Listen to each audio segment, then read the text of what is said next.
И една скоба. Това не го смесвай при работа с фитнес клиент.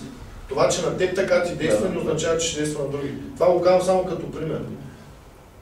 Никога не смесвайте вашият личен опит с тежестите, защото нали ги знаете, страшно упражнение сега ще ти покажа.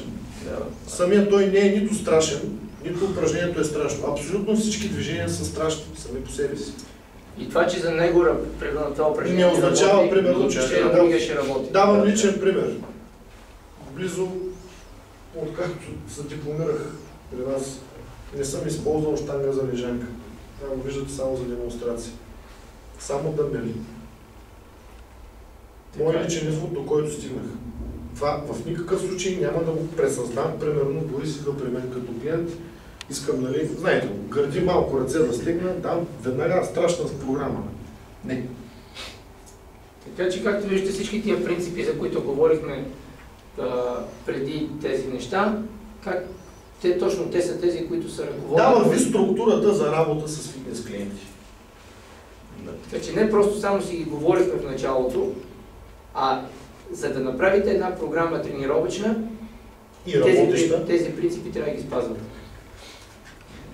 Просто това го дадахме само за пример, за да видим дали знаете за изолиращо, за базово упражнение. Въпроси?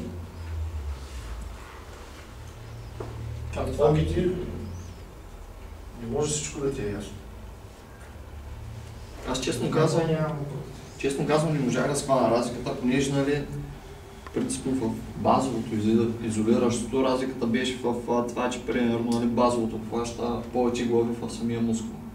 Сега примерно в случая, който показахте с гърдите, като имаме предвид, че нали, мускул е само един, как така става изолиращо? Нали, при изолиращо... Става изолиращо за определена зона, да, която условно наричаме в случая долна част на гърдите. Да. Разбираш ли? Да, смисъл за... Бицепс. Бицепсово сгъване. Да. Защо скотовото сгъване е изолиращо?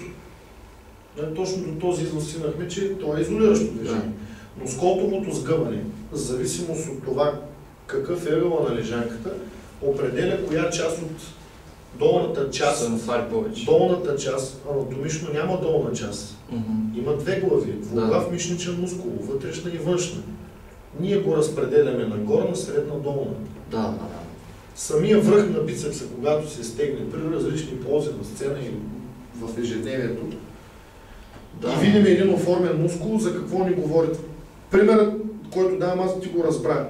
Какво означава, когато един, примерно, човек, мъж, в случай ни впечатли на плажа, когато стисне ръката и всичко му е супер.